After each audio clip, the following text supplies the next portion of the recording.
Heidi the Ride is the wooden roller coaster at Plopsaland, Japan.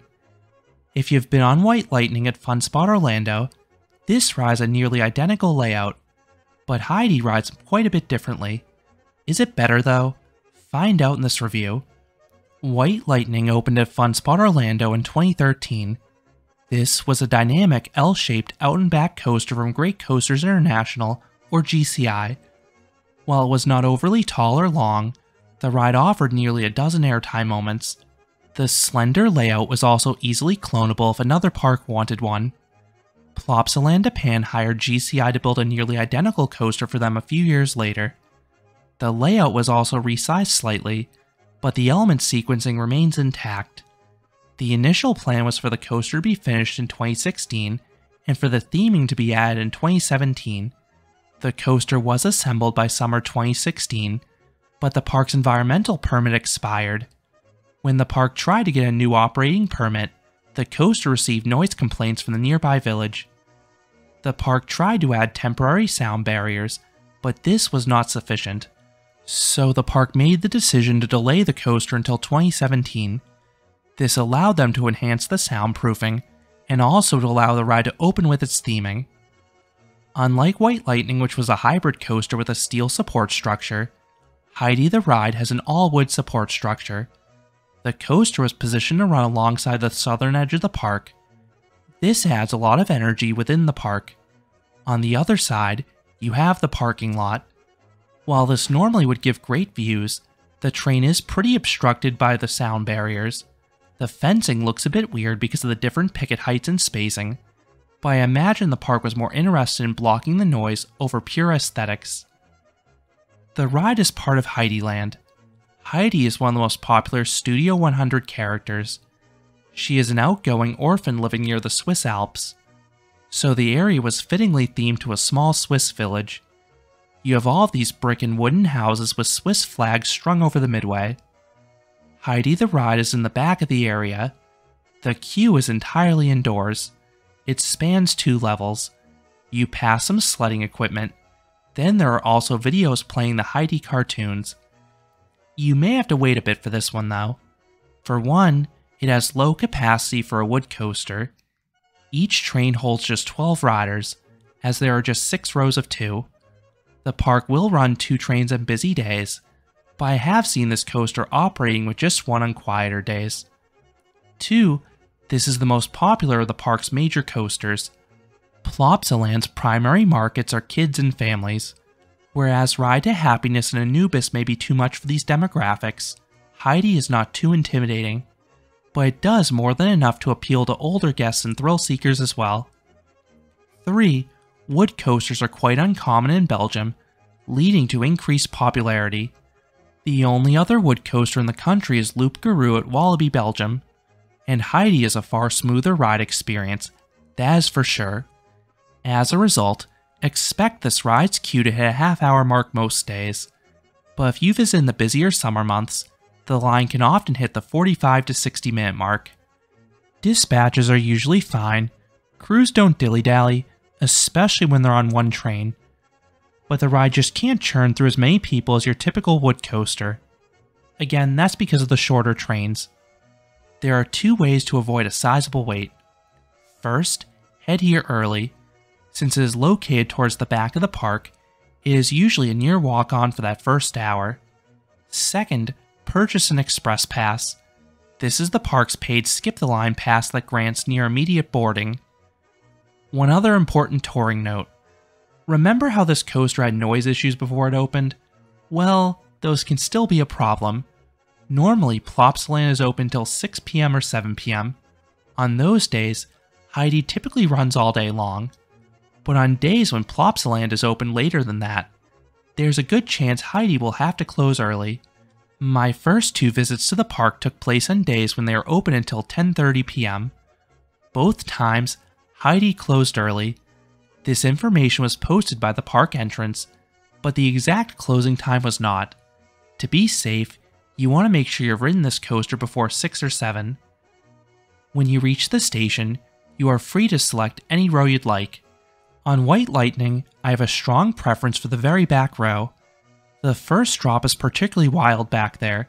Seat doesn't make much of a difference on Heidi for reasons I'll get into, but I still think the back offers a slightly better ride experience. The ride runs the familiar Millennium Flyer trains. These ones have no seatbelts, just a T-shaped lap bar. I like these restraints. They are comfortable, and I have no trouble getting airtime. Although it is worth noting these ratcheting bars will want to lower throughout the coaster, so I would advise holding on to the restraint once checked to avoid getting stapled. Now let's talk about the layout.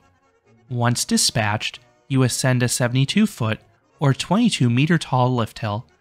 This is 2 feet taller than White Lightning, but the first drop height and max speed are identical between the two rides. However, the elements feel far tamer in Heidi. They just don't pop as much, especially in the negative G department. It's not a speed issue as both coasters move through their layout briskly and have similar cycle times. It's also not a weather issue. While Belgium typically doesn't get as hot as Florida, I have ridden White Lightning many times in the winter, and I've ridden Heidi only in the summer months, in 2 separate years no less, when the weather is comparable, and my rides on Heidi were with full trains, usually later in the afternoon, compared to fairly empty trains on White Lightning, and Heidi still is not as strong. I thought I may have just gotten bad rides in 2021, but my 2024 rides were consistent with my first visit. So either I've been extremely unlucky, or this coaster is simply not as forceful as White Lightning. I think it's something to do with the profiling, but if there's another reason I missed, or someone knows why this is not as intense, I would love to know why. The best example of this power discrepancy is seen on the first drop. On White Lightning, you get a very strong airtime pop and good lateral simultaneously in the rear rows. It is one of the best drops of any GCI. On Heidi, you get the good laterals, but just a pinch of airtime. It is still my favorite part of the ride because of those lats, but the milder negative Gs do put a damper on the moment for me, since I know just how good it was in the original layout. Next is a bank speed hill. This offers some light laterals as you're thrusted into the element. Then the X is a nice head chopper with some supports. This leads into a double up. Unfortunately, this offers no airtime for anyone, which is really disappointing compared to what you get on White Lightning. Immediately afterwards is a double down. The second dip is a tiny pop of airtime for those in back, but that's it. Next is a turnaround. This element does not have airtime on White Lightning, and it's the same here. It does offer a smidge of laterals at least. Then comes 3 consecutive bunny hills. This is an awesome sequence on White Lightning, offering nice sustained floater for all. But on Heidi, I just get weak floater on the first and the front. I did not leave my seat in the back row at all. Next is this oddly profiled bunny hill over the speed turn earlier in the ride. The directional changes are fun, but the airtime is lacking. The X is a double down, also lacking negative Gs. But it does go into a tunnel, which is a fun visual at least. This also holds a speed hump. This offers a quick, but tiny airtime pop for all. Next is a bank turn around the drop. Not too forceful, but you're surrounded by the supports. You then have a bunny hill. Like the speed hump, it also offers a small airtime pop for all. Then there's another double up into the brake run. You get one last bit of airtime in the front, and then you hit the brakes. There's still some more though as you head inside a shed. Mystic Timbers was not the first GCI to go into a shed. If the coaster is running 2 trains, you may be held here for a bit until the preceding train is dispatched. Then on the turn into the station, you pass a dark ride scene of sorts. There's a colorful backdrop with a Heidi statue in front of it. Nothing too crazy, but it is a nice touch they did not have to do. I wish this theming was placed next to the block brake though, so guess it's something to look at while they waited for the next train. Instead, there you just see a plain room with the transfer track off to the side. It is worth noting this is the only theming during the on-ride portion, and personally, that's fine. That is par for the course for most wood coasters. Heidi has 25 more feet of track than White Lightning, as it covers 2,057 feet, or 618 meters. That's not a lot of length on paper, especially for a wood coaster, but the length feels more than satisfactory. The biggest advantage that Heidi has over White Lightning is in the smoothness department. There was one year when White Lightning was getting a bit shaky, presumably because of the park's longer hours and schedule, but it's riding fairly well as of this recording. It does have a shuffle and a few directional changes though, but perfectly tolerable for me. Meanwhile, Heidi is extremely smooth start to finish. So, what would I rate Heidi the ride? I would give this coaster a 6 out of 10. This is a decent wood coaster. While it is far lighter in the negative G's than I expected, there are a few times it pops you out of your seat. Then the coaster is super smooth, has good pace through the layout, and there's a smidge of theming. I do prefer White Lightning for the wilder ride experience, but this is an enjoyable coaster.